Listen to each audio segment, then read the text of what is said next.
À l'extérieur, dans la pépinière, vous serez peut-être surpris de constater que nous cultivions des fraisiers et non des fraises. Dans notre serre, nous avons 20 variétés différentes qui seront plantées dans le champ. Ces variétés sont sélectionnées pour leur goût, leur conservation, leur couleur, pour tout ce qu'un consommateur recherche quand il voit des fraises sur l'étagère. La Wendy est l'une de mes préférées. Quand vous y goûtez, elle a exactement la saveur à laquelle vous pouvez vous attendre d'une fraise locale. Notre objectif à la pépinière est de produire des fraisiers de la meilleure qualité possible, sans maladies et sans parasites. Ainsi, quand nos plants parviennent aux agriculteurs dans toute l'Amérique du Nord, ils peuvent les mettre en terre et avoir une saison réussie de production de fraises dans les champs.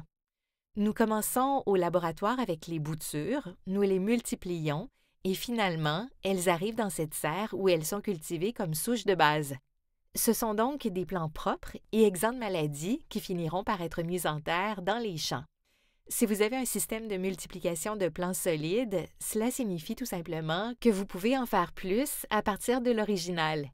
Nous utilisons ici une production asexuée, donc nous cherchons des répliques génétiques du plant original.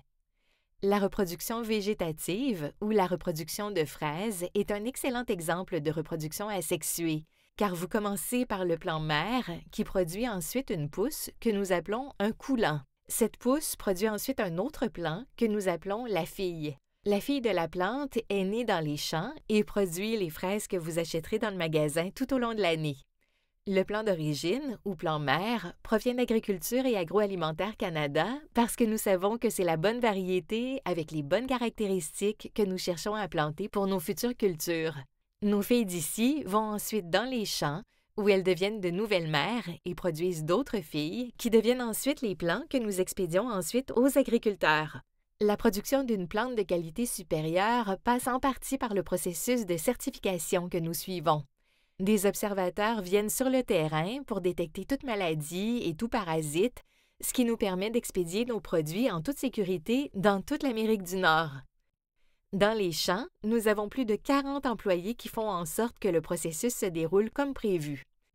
Ils passent tout l'été à irriguer la terre, c'est-à-dire arroser les fraisiers et veiller à ce qu'ils poussent bien. Ils se débarrassent des mauvaises herbes, ce qui nous permet de nous assurer que nous n'expédions pas de mauvaises herbes à nos clients par la suite. Ils enlèvent ensuite les extrémités de fleurs de fraises.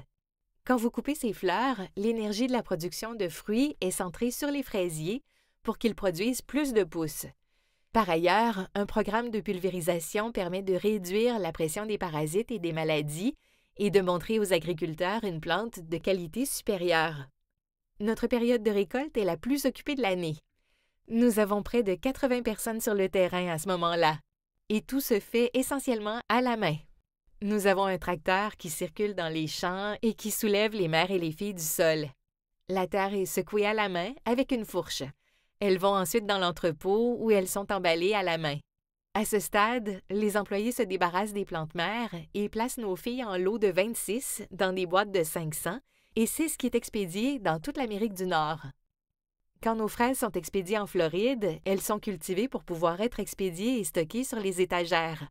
En hiver, quand vous êtes à l'épicerie et que vous voyez des fraises sur les étagères, il est fort probable qu'elles proviennent de fruitiers de la Nouvelle-Écosse.